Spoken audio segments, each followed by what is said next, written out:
Let's take Warren Buffett of Omaha, Nebraska.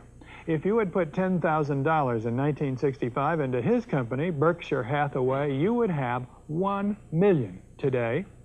Warren was a chapter in my 1972 book, Super Money, so I've known him a long time.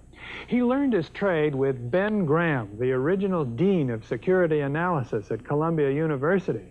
I don't think Warren has ever been on television until this interview, and he has certainly never courted publicity, but recently he got a lot of it when he emerged as the key figure in the takeover of ABC by Capital Cities. Warren will be the largest shareholder of the new company, and his own net worth is now far in excess of $500 million. But when I spoke with him last fall in his office in Omaha, he very characteristically made his investment style seem so perfectly simple. The first rule in investment is don't lose.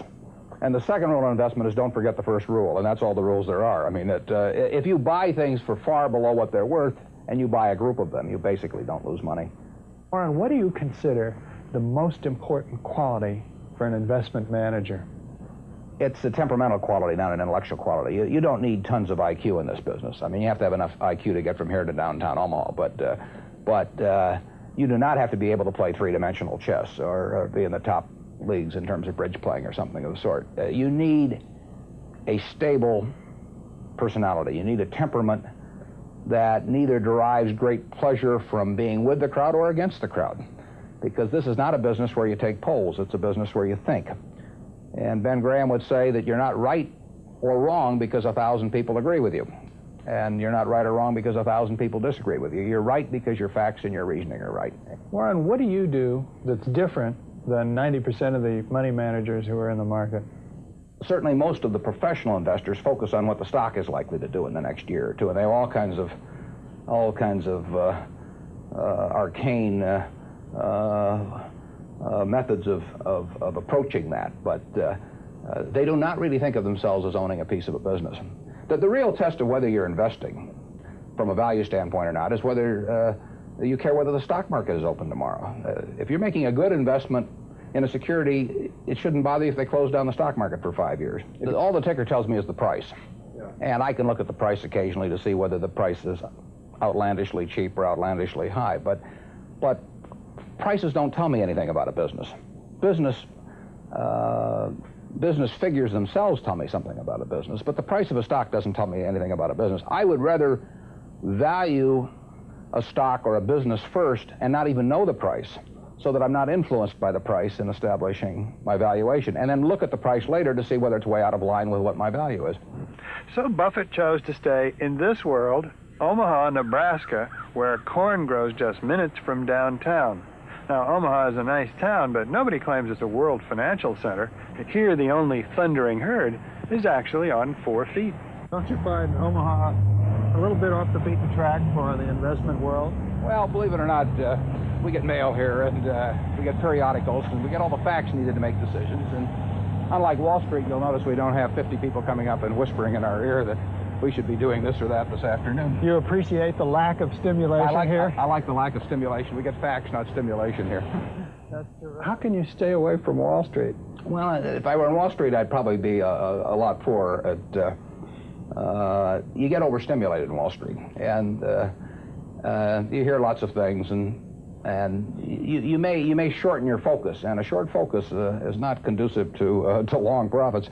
And here I can just focus on what businesses are worth, and I don't need to be in Washington to figure out what the Washington Post newspaper is worth, and I don't need to be in New York to figure out what some other company is worth. It's an intellectual process.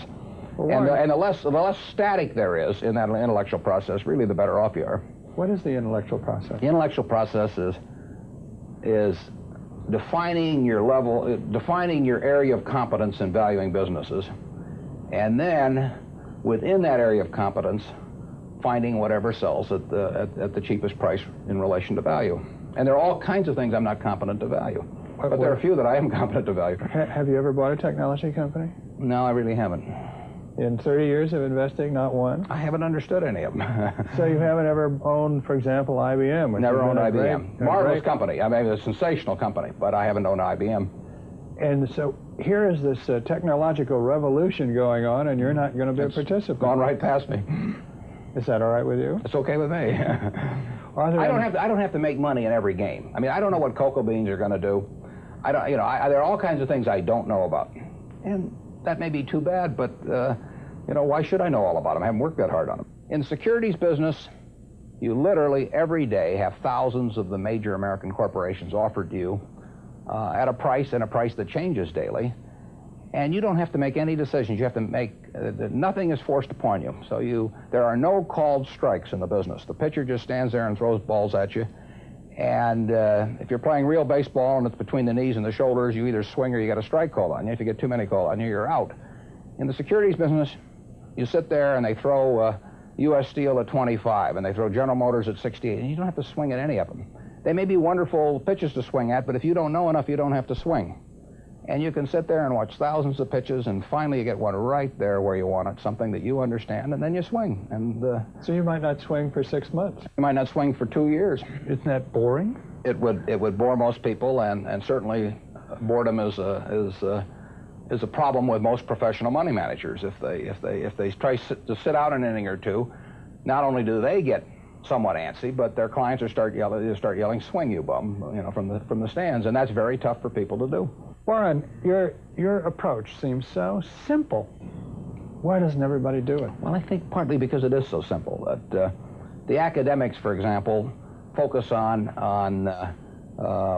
all kinds of variables. Partly because by academics you mean professors of right, finance? Yeah, the data's there. In business school? Sure, and the data's there. So they focus on whether if you buy stocks on Tuesday and sell them on Friday, you're better off, or if you buy them in election years and sell them in other years, you're better off, or if you buy small companies. There are all these variables because the data are there, and they've learned how to manipulate data.